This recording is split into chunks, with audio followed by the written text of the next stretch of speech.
Kahit may takot at trauma ako sa nakaraan ko, hindi yun magiging hadlang para ipagpatuloy yung pagmamahal ko sa'yo.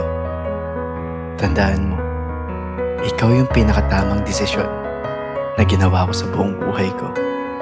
Kaya sana, mahalin mo ako at huwag mo akong iiwan kagaya ng ginagawa ko sa'yo.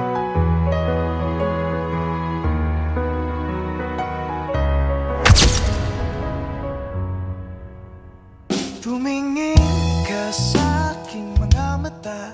Sa mundo ng mga relasyong hindi sigurado, ng mga pusong natatakot masaktan at mga taong unti-unti nang nawawalan ng tiwala sa tunay na pagmamahal, may mga kwento pa rin dumarating para ipaalala sa atin na may mga pusong marunong pa rin manatili. Isang kwentong pag-ibig na magpapatunay na kahit gaano pa kalayo ang pagitan ng dalawang tao, kapag puso ang tunay na nagtagpo, walang oras, distansya, o pagkakataong kayang humadlang. Sa mundong pinaghiwalay ng libo-libong milya, mula sa malamig at abalang lungsod ng New York, USA, hanggang sa mainit at tahimik na lugar sa Davao, Philippines. Dalawang pusong hindi inaasahang magtatagpo ang unti-unting pinaglapit ng tadhana. Sa simpleng usapan at sa gabing sabay silang gising habang magkaiba ang oras.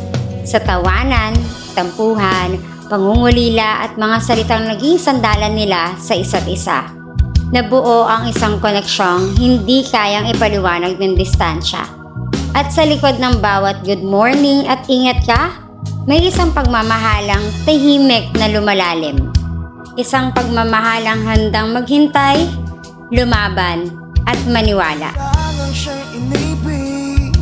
Ito ang kwento ni Loki at Baby Boss. Sinta.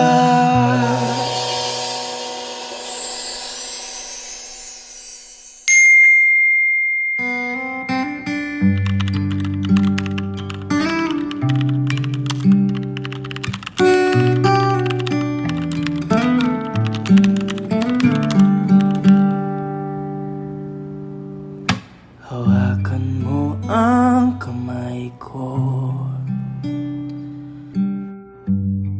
May mga tao talagang dumarating sa buhay natin na hindi mo inaasahan. Pero sila pala ang magiging pahinga mo. Ganito nagsimula ang kwento ni Loki at Baby Boss. Dalawang taong magkalayo ng mundo, pero parang iisang tibok lang ng puso ang meron sila. Habang si Loki ay nasa New York at si Baby Boss naman ay nasa Davao, hindi naging hadlang ang distansya para maramdaman nila ang isang pagmamahalang tahimik pero totoo. Sa bawat date night talks, sa bawat tawanan na parang walang katapusan, sa bawat simpleng kumain ka na ba at ingat ka lagi, unti-unti nilang nabuo ang relasyon na sobrang gaan sa pakiramdam. At minsan mapapaisip ka na lang, paano kung yung taong hinahanap mong peace nasa malayo pala? Paano kung kahit hindi mo nahahawakan, siya naman yung pinakaramdam mo? Kasi ganun ang naging kwento nila. No pressure, no chaos, no complicated games. Parang mula umpisa, nag-click at yun na agad. Imagine this, madaling araw na, tahimik ang mundo, magkausap pa rin kayo kahit pareho ng inaantok. Pero walang gustong mag-end ng call. Hindi dahil may importante pa kayong pag-uusapan, kundi dahil pareho niyong gusto at maramdaman na nandyan ang isa't isa. At dun mo marirealize na minsan hindi pala kailangan ng sobrang ingranding bagay para masabing mahal mo ang isang tao. Minsan, sapat na yung consistency, yung comfort, yung katahimikan na dala niya. At habang tumatagal, mas lalo lang na-realize ni Loki na ayaw na niyang mag-isip ng future na hindi kasama si Baby Boss.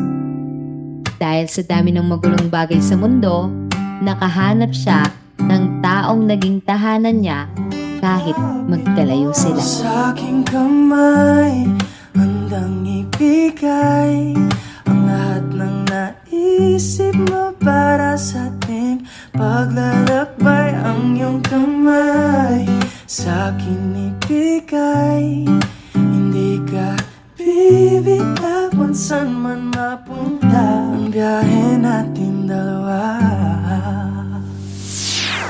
This is BMK5 Official Remix.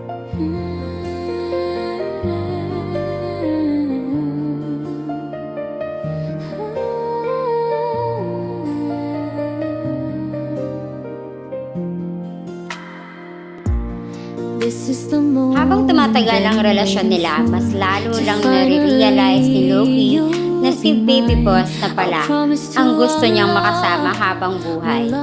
At ito ang salitang nanggaling mismo sa puso niya. Nung araw na dumating ka sa buhay ko, lahat nagkaroon ng saysay. Yung mahalin ka, isang pinaka-natural na nagawa ko sa lahat. Sa ngayon, kahit magkalayo tayo, the distance never mattered. Every late night talks and short laughs, napapatunayan natin na iisa lang ang tinitibok ng puso natin pareho. Living this happy life with you made me realize na ayaw ko nang mag-isip ng kinabukasan kung hindi kita makakasama. I don't just want you in my present. I want you to be my future. My promise to you is simple. I will choose you, protect you, and love you unconditionally. Every single day, Baby Boss. Mosh, will you marry me?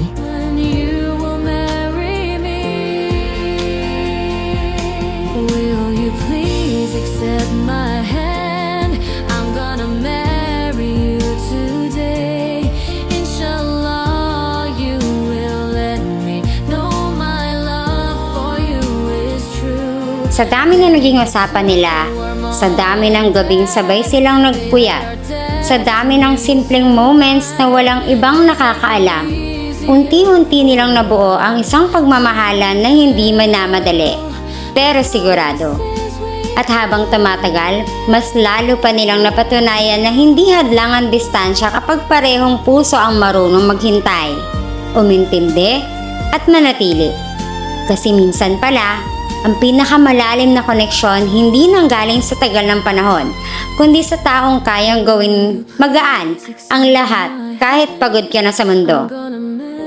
Si Baby Boss ang naging pahinga ni Loki, at si Loki naman naging tahanan ni Baby Boss kahit magkalayo sila. Kaya dumating yung moment na hindi na sapat ang simpleng pangungulila lang.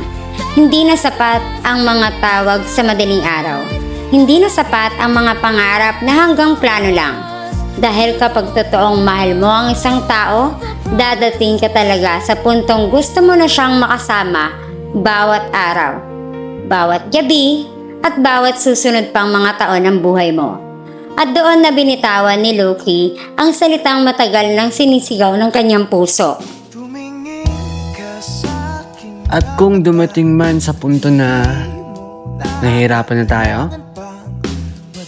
at sobrang bigat na ng lahat, palagi mong tatandaan, ikaw at ikaw pa rin yung pipiliin ko. Ikaw sa lungkot at saya, ikaw sa iyak at sa tawa. At sana kahit mahirap, sa akin mo pa rin hanapin yung saya at pagkapagod mo. Sa mga oras na nababagod ka na, sa mga oras ng lungkot, sana ako pa rin yung hanapin mo. Kahit ako na yung dahilan ng pagkapagod mo. Kaya natin to. May tiwala ako sa'yo. Isang simpleng tanong pero punong-puno ng sincerity at pagmamahal na piniling manatili despite the distance, despite the waiting, and despite everything. At siguro, iyon naman talaga ang gusto nating lahat. Yung mahalin tayo ng taong hindi nalilito sa atin. Yung taong sigurado. Yung taong handang gawing tahanan ang puso natin. Sa dami ng maling desisyon, sa mga pusong pagod, sa mga relasyong nauwi sa halos, may mga kwento pa rin dumarating para ipaalala sa atin na may pagmamahal pa rin marunong manatili. At isa doon ang kwento nila Loki at Baby Boss. 2 taong pinaglayo ng distansya pero pinaglapit ng isang koneksyon na hindi kayang sirain ng dahil lang sa oras at layo.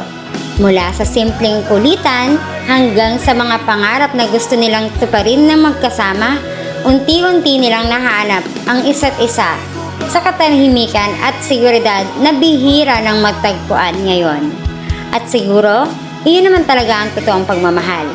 Hindi yung pinakamaingay, hindi yung pinakamagulo, kundi yung pagmamahal na nagpapakalma sa'yo. Yung taong kahit malayo, pakiramdam mo nasa tabi mo pa rin. From New York to Davao, 2 pusong piniling mahalin ang isa't isa araw-araw kahit may pagitan na dagat at oras. Dahil sa mundong puno ng pagdududa, napakagandang malaman na may 2 taong piniling maging sigurado. At yun ay si Loki at Baby Boss.